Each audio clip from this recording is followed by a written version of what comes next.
Okay, hello friends. Here we are at Esoteric Astrology Adventure number 143A.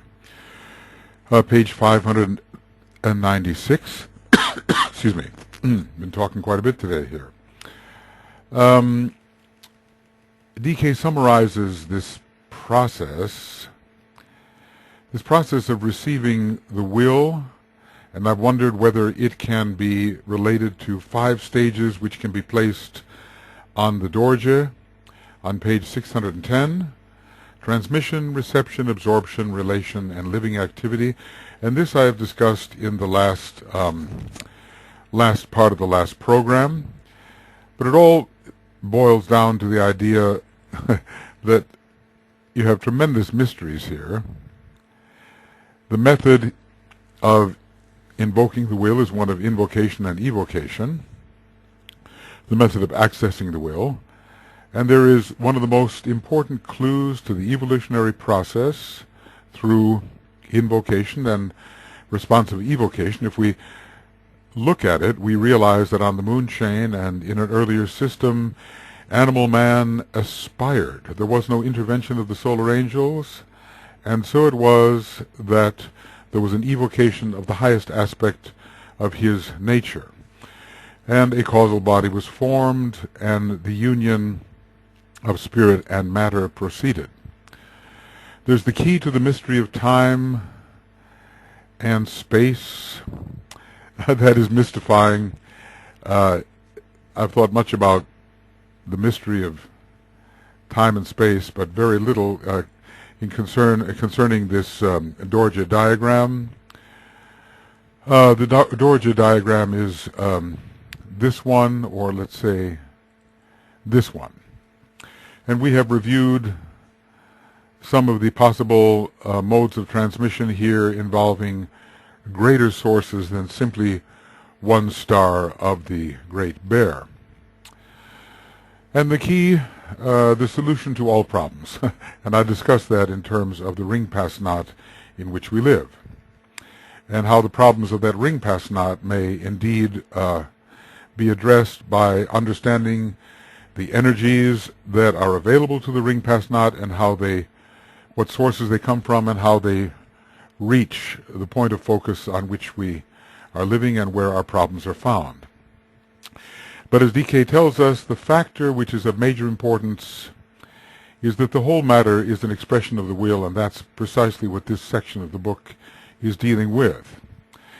In considering this process, I would have you study Tabulation of 10, for it is a symbolic form embodying what I seek to convey. And we have been doing that quite a bit, have we not? Let's see. I think so. Maybe I have to go up and excise number 10 once again. There it is. There it is. All right, Tabulation 10. I'll bring it down to the place where we are currently working. Okay.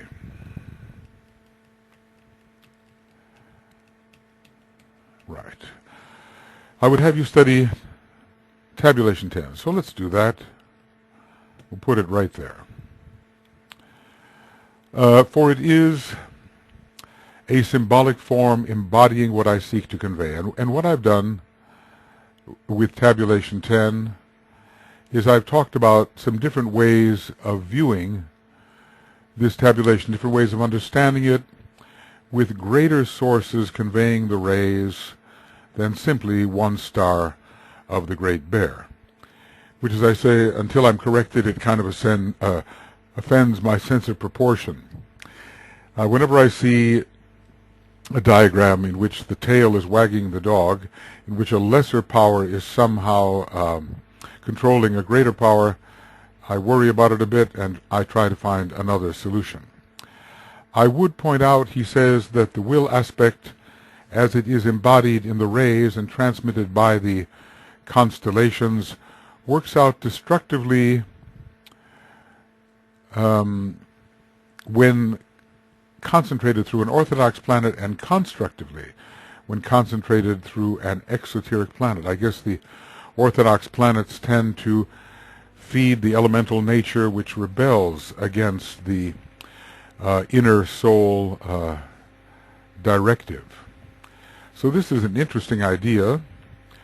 All the rays, we're told that the rays on the lower turn of the spiral, they hate and kill each other, and we see the antagonism of the ray types until they really understand each other, which takes yet a while. You think about Christianity's attack upon the Ray 5 group and the Ray 7 group simultaneously. And there's even attacks by the 6th ray upon the 2nd ray group. But when greater understanding arises about the place which each one of them is to play in the scheme of things, then there will be cooperation rather than this instinctive antagonism. So this is something to consider.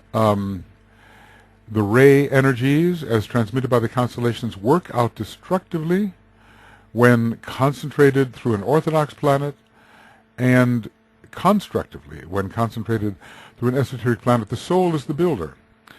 The soul is constructive. The personality under Mars is often destructive. All right. Here you have the secret guide to the significance of death and immortality. Very big, very deep issues here.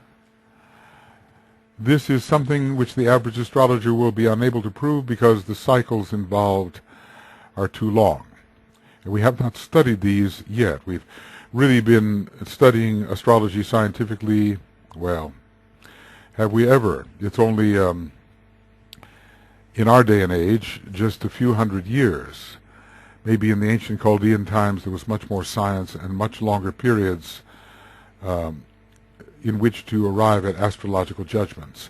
Intuitively, he can, however, grasp the probability of my proposition. Now, does this mean that death is associated with the destructive forces and immortality and the sustainment of harmony in the vehicle with the constructive forces? We are reminded exactly, is it of law number 6 in esoteric healing? Let's check this out. The under the behest, under the behest, B-E-H-E-S-T. Well, I'm just going to look up B-E-H-E-S-T, and let's see how we do. All right, 1, 2, 3, 4, 5, 6. Here it is. At the behest. That's why I failed to get it. When the building energies of the soul are active in the body, then there is health, clean interplay, and right activity.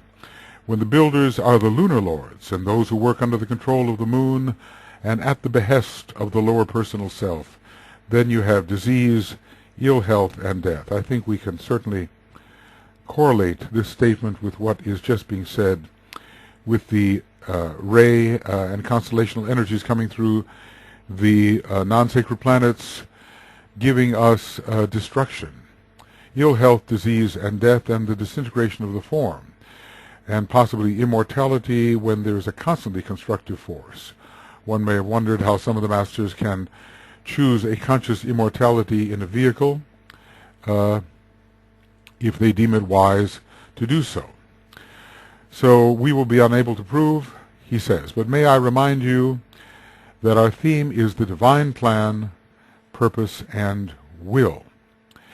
In this juncture, let's see, at this point, it is not the evolution of consciousness or the second aspect of divinity. Divine plan, purpose, and will, it's along the first red line. That's the line along which at this time we are studying.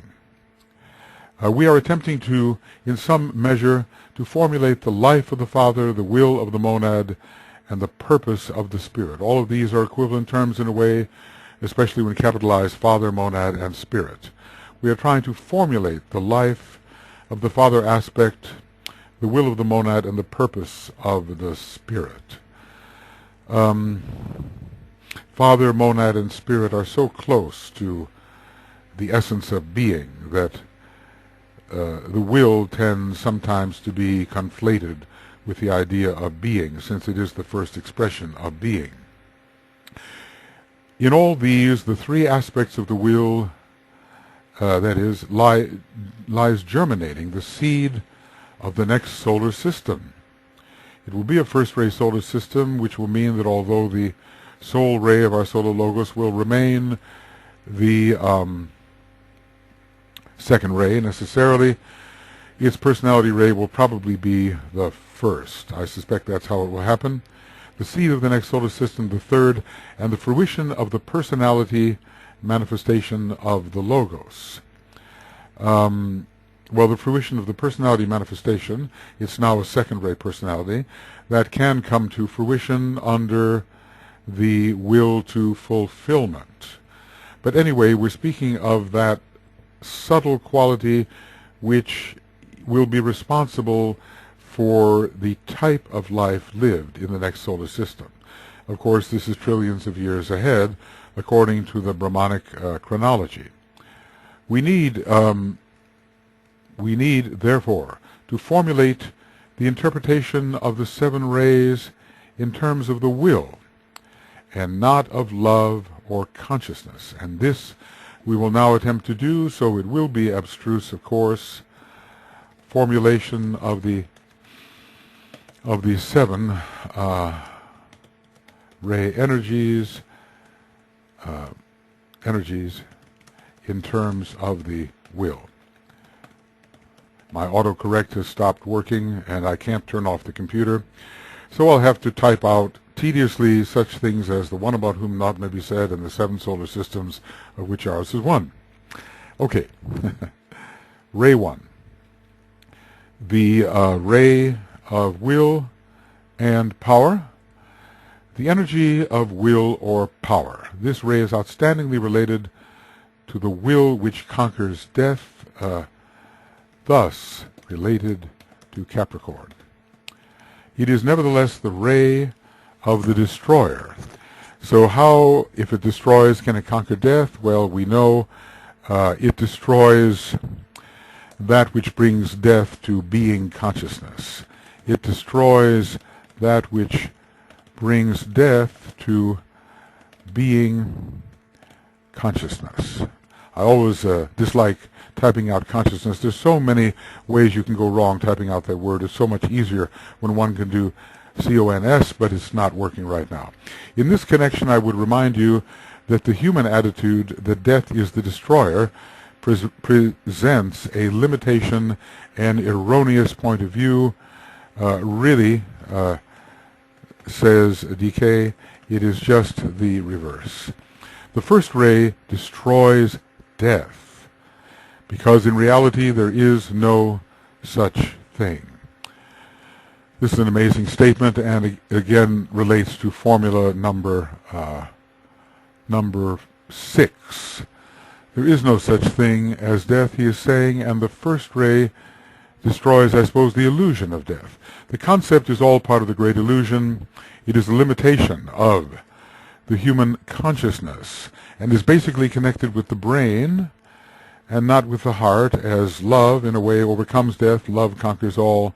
Love puts us on both sides of the barrier at the same time. And the brain is that which gives us a fragmented picture of life and divides things one from another. So when we can, I'll go over here. When we can overcome the sense of division, we are a long way on the path to overcoming death. So the concept of death is all part of the great illusion, more related to the brain, which cannot pervade. The heart can pervade, and I think we should give that idea. The heart can pervade the isolation which death seems to impose, the vanishing which death seems to impose. There is this place, there is here, and then there is there. And death is always considered to be a kind of there, but here and there are really equivalent ideas. So it is, in a very true sense, a figment of the imagination. Ponder on this. So when we use our imagination to conceive of the different places there are in cosmos and the different planes, it is a limitation. When we have accurate perception of the things which are, of the states which are apparently separated from each other and which the imagination imagines as separate, then we will be on both sides of the veil at the same time, and in a sense the veil will cease to exist. The brain and I think the imagination reinforce the idea of the reality of the veil. The customary imagination reinforces, how about that? The thought of the reality of the veil between the world of the so-called living and the world of the dead. So we have to train our imagination to be the intuition and not allow the imagination to be subject to that which the brain reveals to it. Train the imagination to be an instrument of the intuition. Imagination, yes. The abolition of death and of the destruction of form. The abolition of death and of the destruction of form is a manifestation of Ray 1. So we will, what will we do? We will break the boundaries which imagination imagines as real. Love knows these boundaries are not real. The law of attraction, the law of magnetism, can overcome these artificial boundaries of perception. There are artificial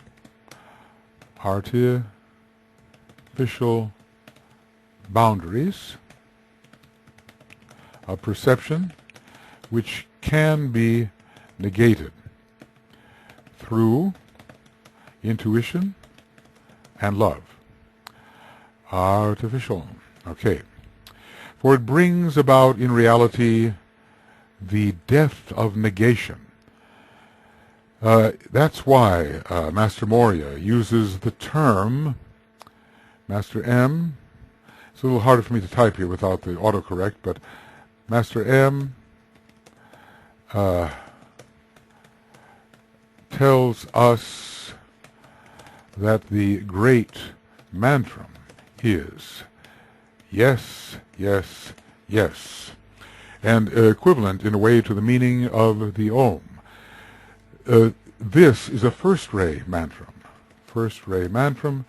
which is inclines to bring about the death of negation.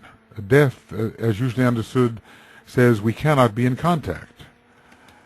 Death tells us we cannot be in contact with those who have disappeared. But magic will make possible the contact, as love does, and as any method for penetrating the very penetrable veils which usually we cannot penetrate. And the inauguration of true activity. So for it brings about the reality, in reality, the death of negation. Death, as usually understood, seems a great negation of presence. Okay, think of death as usually understood as a great negation of presence. But the presence is everywhere present. And we will negate the thought, thought that it is not. So we are everywhere simultaneously. Let's put it like this. Omnipresence goes a long way to negate the seeming reality of death, because when people die, they go somewhere else, so it seems, and we lose all contact. And what if we are there already? And what if they are here? And what if there is no elsewhere? Death is the great elsewhere, isn't it? Let's call it else. And what if, through the realization of the presence, there is no elsewhere? Then what happens to death? What happens to death if we can at any time dial up the dead, contact the dead, see the dead in their present vehicle, just the way perhaps they can see us, Through. Then the illusion of the elsewhereness of death disappears. The illusion of the elsewhereness, I know, a terrible word, of death disappears. And what do we have here? The inauguration of true activity. It is the energy which can be called divine incentive. We dealt with this before, and we talked about divine incentive being impulsed from the astral plane in terms of the will to fulfillment. See, death is a great partialization. It fragments our perception. So we can put it like this, that death is based upon the fragmentation of perception. When that fragmentation is overcome and one can see life whole, in all of its subtlety as well as the more gross impressions, then where is death? When everything is here, then where is death? It is not. So the inauguration, it is the energy which can be called divine incentive, and I believe we're talking about here about ray 1 energy, right? Ray 1 energy. It is the life in the seed which destroys successively all forms in order that realized fruition may eventuate. So this is ray 1 leading to ray 2 fulfillment. That is the clue to ray 1. It is the will which initiates, and it always is creating the new, so is very connected with Aries and with Uranus and with Pluto in a way, and with Vulcan creating the new as well. It brings about that which hitherto had not been.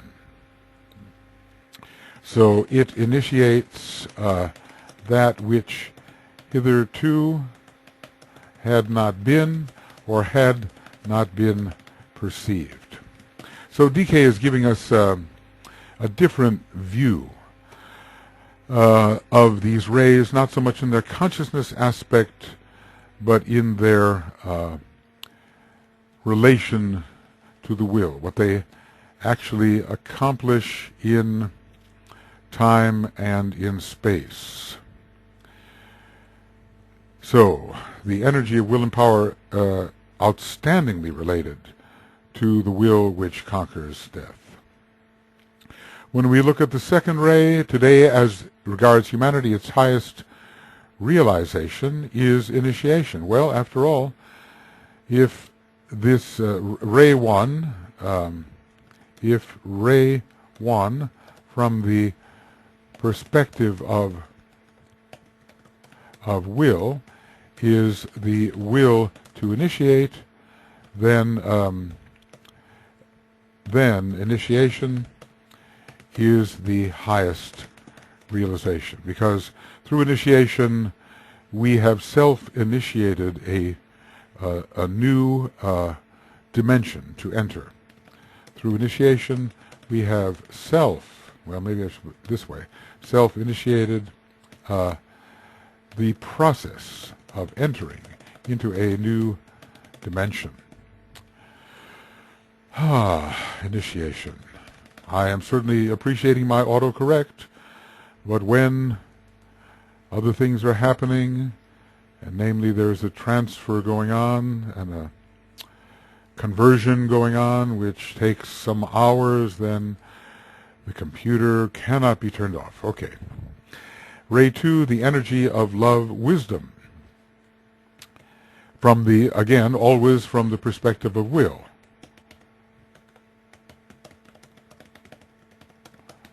This basic energy is the will to unify, to synthesize. That's why I say that synthesis is the second aspect of the will. I relate the will to good and the will to synthesis as both expressions of the second aspect of the will. To produce coherence and mutual attraction and to establish relationships. But remember this, relationships which are entirely apart from the consciousness of relation or the realization of unity. I guess what we could call them is simply factual relationships.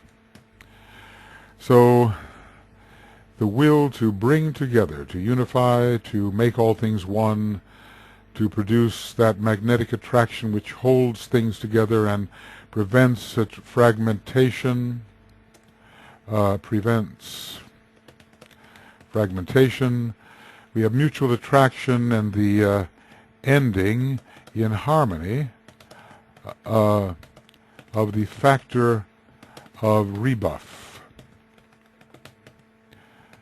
And to establish relationships, but remember, relationships which are entirely apart from the consciousness of relation or the realization of unity.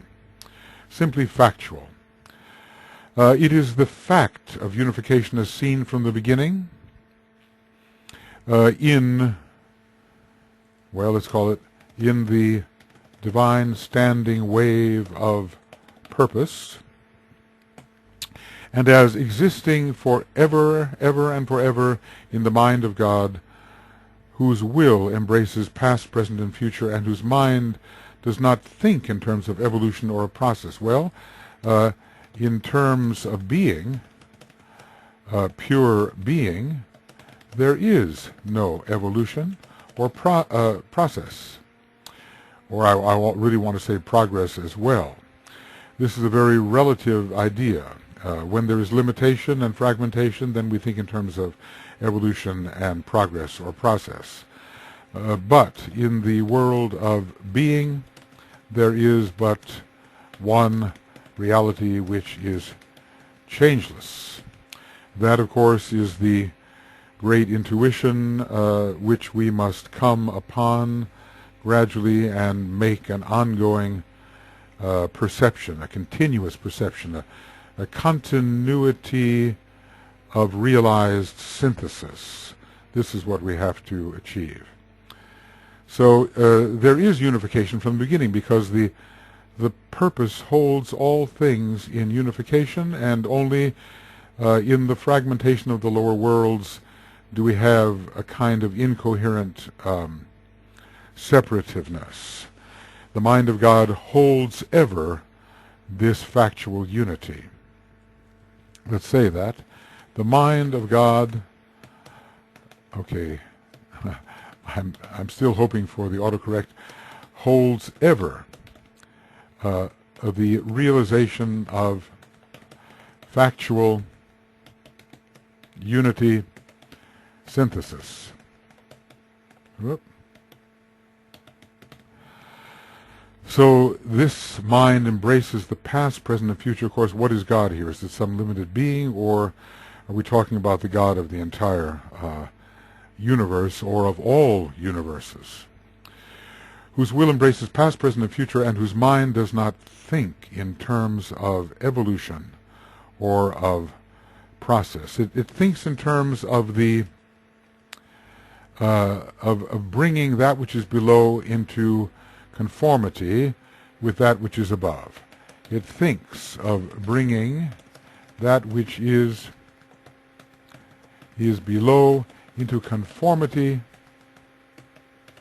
with that which is above. Above in the world of being is the alpha, omega archetype. And all that is apparently out of alignment with the archetype must be brought into alignment with the archetype. Is this really evolution?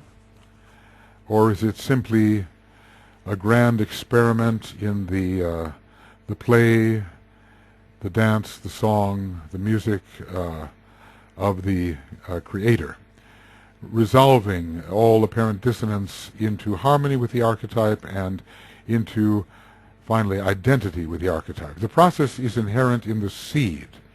The evolutionary urge is the inevitable accompaniment of life in manifestation. The evolutionary urge, yes. Well, what is evolution, really? It's the unfoldment of form, or see, it's the, well, unfoldment, okay, unfoldment or arrangement of form until it becomes archetypal.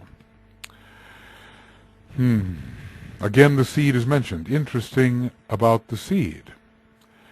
It is the life in the seed, which destroys successively all forms in order that realized fruition may eventuate. And by fruition we probably mean the ever more perfect expression of the fullness of life through adequate forms. Of course, no form will ever be adequate, so there has to be a return to the realization of life as the only substance. So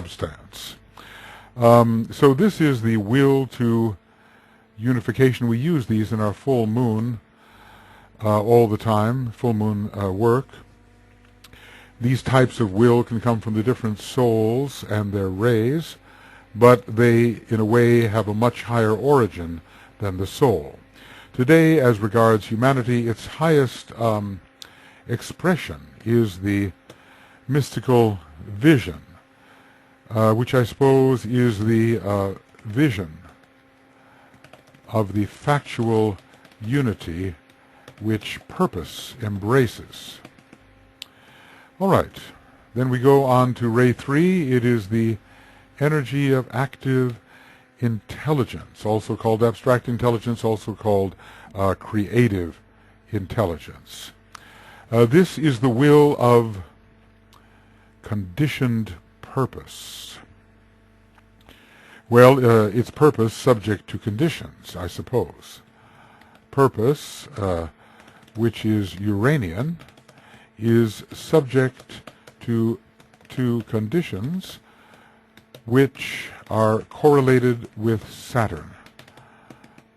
The will of conditioned purpose, maybe we'll see more what he means here. Active intelligence is ever actively arranging the contents of universal consciousness until they come into right relationship, gelling with resonant to and gelling with and conforming to the ever-held archetype in the world of being, held by the mind or ideation of God.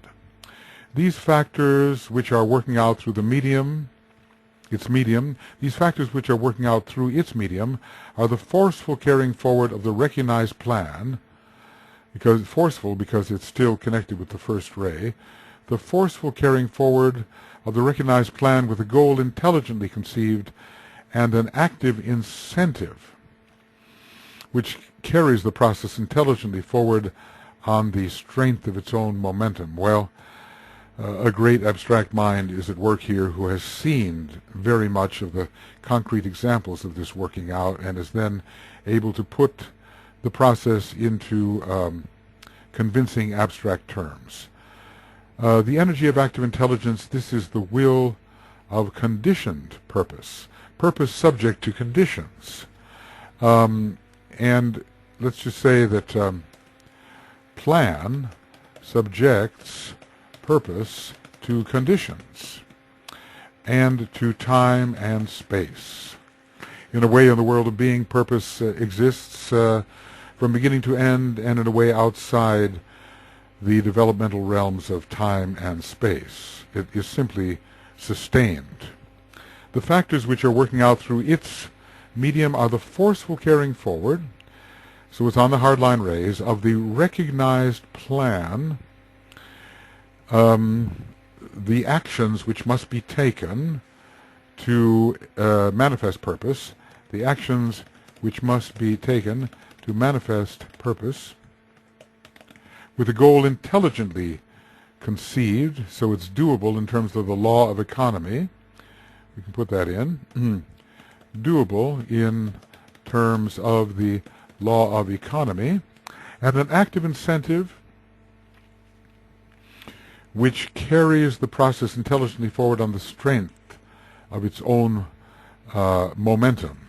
Meaning, we have here what's called the using the line of least resistance, and intelligently avoiding friction, which increases momentum and the use of momentum in carrying the process forward. I don't think I've ever seen the Tibetan write quite so abstractly as in this latter part when dealing with the great abstracting power of the will. Again, I would remind you that I am not dealing with, we do need to be reminded, don't we, that I am not dealing with human consciousness, but with the sum total of that undertaking which makes matter subservient to and adaptable to the basic idea of the mind in the mind of God. I'm dealing with the sum total of that undertaking which makes matter subservient to and adaptable to the basic idea in the mind of God. So we are manipulating matter for the sake of its conformity to the sustained archetype, which is purpose. And no human being is as yet able to conceive of that idea. There's a great work going on. The idea of the army of the Lord is at work. The worker and the work are one. Let's look at that, because it kind of worker and the work. What's going on here? Let's just say I am the worker and the work. I am the worker and the work. All right. Here it is. Here it is. Let the army of the Lord, responsive to the word, cease their activities. Let knowledge end in wisdom. Let the point vibrating become the point quiescent, and in all lines gather into one. Let the soul realize the one in many, and let the word go forth in perfect understanding. I am the worker and the work, the one that is. We can correlate this important little stanza on the third ray with the description of the third ray from the will aspect, the worker and the work. Let's see, so we are here in Esoteric Psychology Volume 1, page 418, EP 1, 418. And we will let this go into green, and we will make of it a little addendum which will be useful in thinking about it. And no human being is as yet capable of conceiving the idea of the great work. I think this is what we could call it, right. The idea or concept of the great work. No one knows what is the will of God or what is the nature of His intelligent purpose. Depends on what we mean by God, but even when it comes to the planetary logos, there are very few who really know. It is the will to evolution, to unfold the expression of spirit within the form by adapting the form, matter and form, to the needs of the spirit. So and when the archetype is reflected in the lower worlds, that adaptation is correct, and evolution has occurred, and the arrangements below are identical with, in their own medium, the pattern above, the archetypal pattern above. Today, as regards humanity, its highest expression is education, or the progressive development through experience. Interesting that we can relate education to the second, third, and fifth rays, particularly. The modern educational institutions come under the fifth. Here we have the will to evolve of the third ray, which is the will to evolution, and its highest expression is education. And then, of course, the illuminating second ray is always associated with learning and with bringing wisdom to the unillumined. Ray 4, the energy of harmony through conflict, and this is, it's always going to be mysterious, fundamentally the will to destroy limitation. I guess beauty forever destroys limitation, and there's a certain type of freedom which exists in perfect harmony. Freedom and liberation exist in the state of perfect harmony. This is not the same thing as the will to destroy negation, as in the case of Ray 1. It's so interesting, this idea of the will to destroy that which negates the true expression of life, the true understanding of life, due to our limitations. Due to human limitations, the human brain conceives of many figments of imagination which serve as limitations upon a possible perception.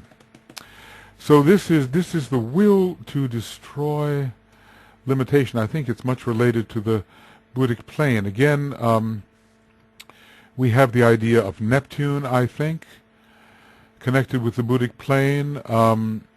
There is the sense in which we can break down boundaries, okay? And Neptune and Buddhi do this.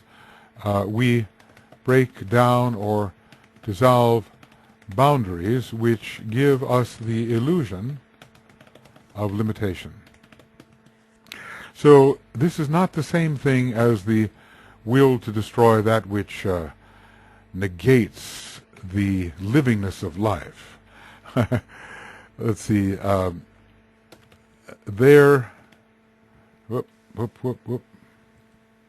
So, okay.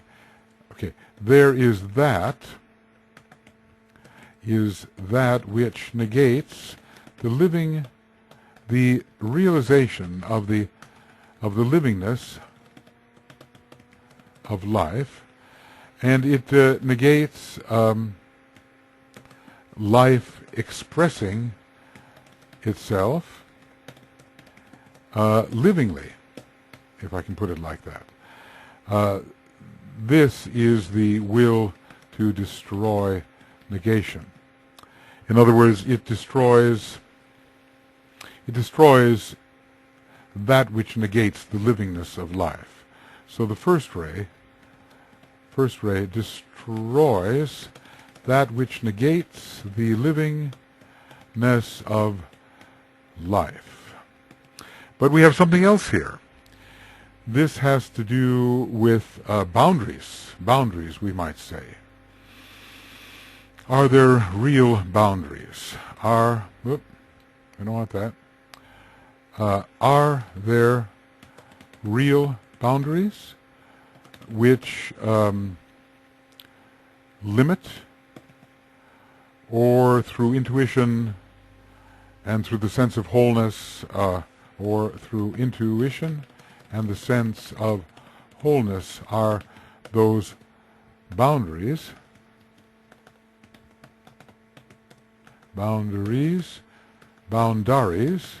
seen as illusory? All right. So this is not the same thing as the will to destroy negation as in the case of Ray 1, but is an allied aspect of that. Yes, it would be hard to divorce it entirely. I'm not referring to the consciousness aspect which recognizes and profits by such struggle. I am referring to the energy. See, the occultist on Ray 1 works with energy, and the mystic or psychic on Ray 2 works with consciousness. This is found in the destiny of the nations. I think we can look here, the destiny of the nations, and, well, that's not good. Okay, let's see, true psychic. Okay, and here it is. This is the chart I'm looking for. We're dealing with force, energy, action, the occultist, rather than consciousness, expansion, initiation, and the true psychic. I think I'd like to copy this from 145 of the destiny of the nations. So we're not dealing with the consciousness aspect which recognizes and profits from struggle. Rather, we're dealing with energy, aren't we? So what I'm going to do is make, this is DON 145, and I'm going to make this smaller under font number 10. And I'll make it, as usual, bit green, okay? And then we ought to be able to, okay. All right. Here we are. And this is the contrast. All right, and there we are. The magician is called coming in on Ray 3, not Ray 7. The ritualist on Ray 7. This is a very useful table. Scientist here on Ray 5, and devotion, abstraction, idealism, and the devotee, and finally magic, ritual, and the ritualist. Okay, now we're good. But look at the first two. We're talking about force, right? We're talking about energy, force, energy, action, the occultist. We're not talking about perception, consciousness, expansion, initiation, and the true psychic. It's something different, isn't it? Now, what I'm going to do is get rid of this and start it again, because I pressed the wrong button. And when you press the wrong button, you're in trouble. Now we're back. Okay. So I'm not referring to the consciousness aspect which recognizes and profits from such a struggle. Rather, we are talking about these two things, and we are contrasting them. We're dealing with energy itself, with action, and with applied energy rather than reception. Okay. So I am here referring to energy. That's what gave me the idea, after all, to go to that particular table. I'm referring to energy inherent in all forms and peculiarly strong in humanity because man is self-conscious. Remember, this is the fourth kingdom, which produces inevitably and unavoidably the struggle between life and that which it has chosen as its limitation. So here comes the fourth ray in this struggle. The fourth ray is present in this struggle. And this eventually shatters or breaks up the limitation. We might say this eventually shatters or breaks up through wear and tear and friction, that limitation. The moment that a point of real harmony is, or at one moment has been reached. Let me put it this way. Dissonance is binding. Harmony is liberating. And I always use the idea of the out-of-tune chord which does not fly. It, in fact, seems unusually cramped, confined, and when harmony is achieved, the flight occurs. There's some kind of sonic liberation. There is a sonic liberation in harmony. As a matter of fact, if you look at the fourth ray method of healing, he educates he also trains the listening ear of him who must go forth, not only him who must be healed. He knows the manner of the sound which brings the healing touch, and also that which says depart. So when there is the right kind of harmony, the spirit can depart, the soul can depart. It's oftentimes we are held in the body through dissonance. We have to be careful about how much we are subjected to harmony, as we might fly free. Esoterically, it might be said that the moment that form, i.e. limitation, and life balance each other, a rift immediately appears, and through it flows a fresh outpouring of the will. Is this a downpouring of the will? Down? Interesting, because we're always going to be looking for new harmonies. So if there is a true balance, the harmony cannot be sustained because a greater, the contents of consciousness in a greater ring pass knot are then allowed in, and a new harmony has to be achieved. But how this works, a rift immediately appears. It's like this. The will moves us onward and cannot stand stasis. So in this respect, harmony is stasis.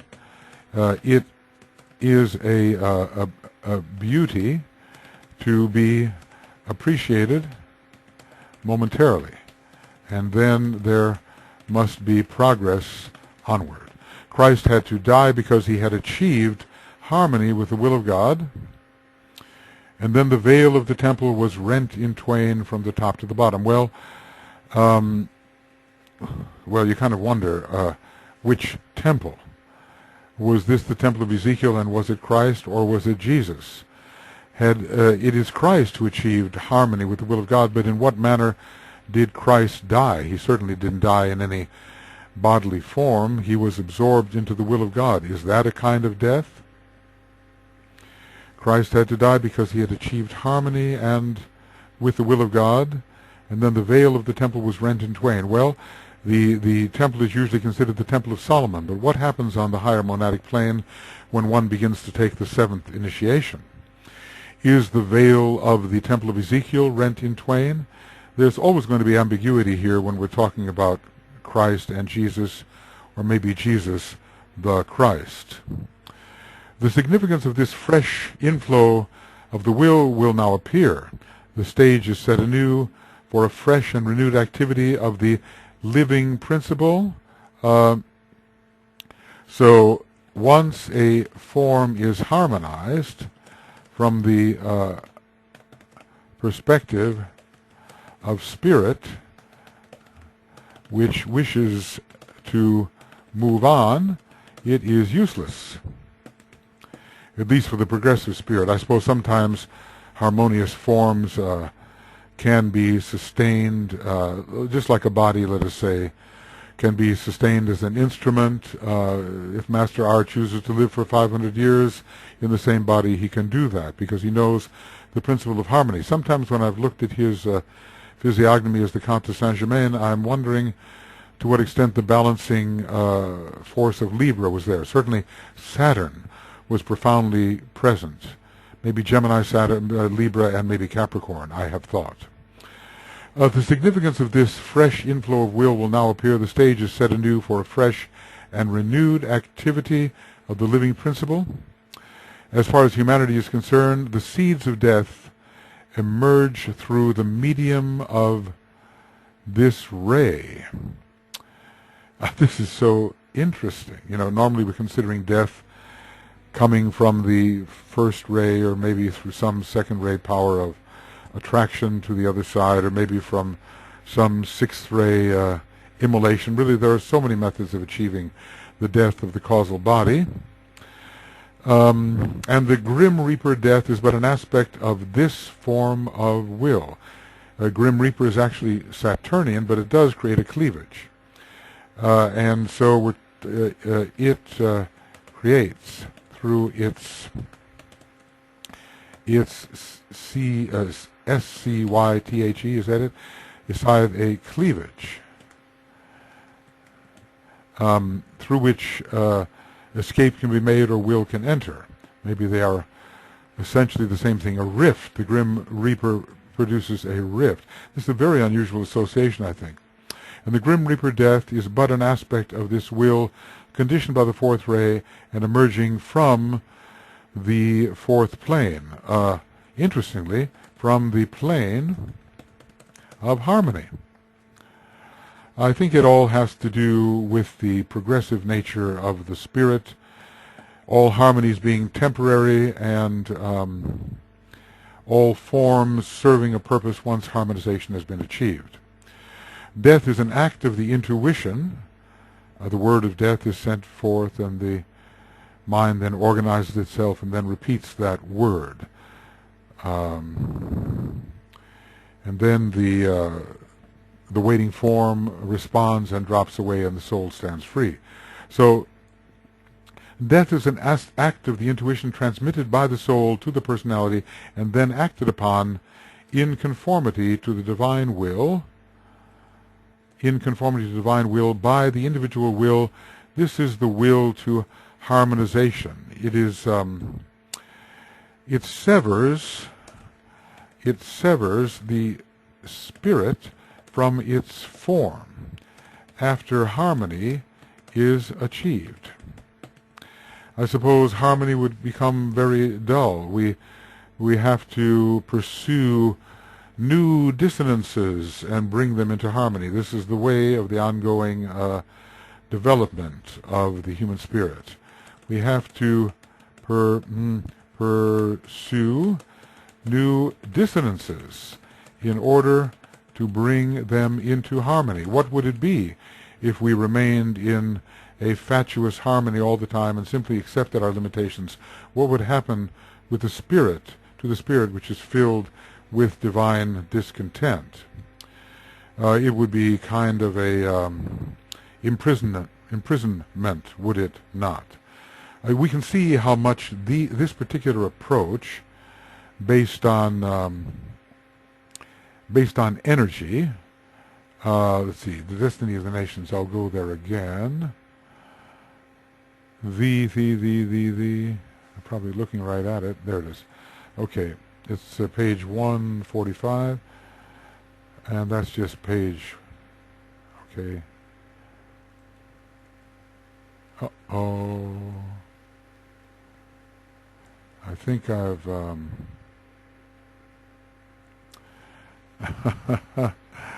I have hit the wrong button. Well, let's see if I can get out of this for a moment. So here again is that table. If we just look at it closely, we see that the motions involved are very different. Force, energy, action. It's the driving power behind the power to arrange. It's that which keeps everything in being. It's the sustaining action and the action which impels. It's very different from the receptivity of the second ray, I think. All right, so the will to harmonization. And today its highest expression as regards humanity is the intuition. It's very good that he puts this highest expression here. We might not suspect these things. Education for the third ray, the mystic vision for the second ray, and what was it for the first ray? I think I should remember that.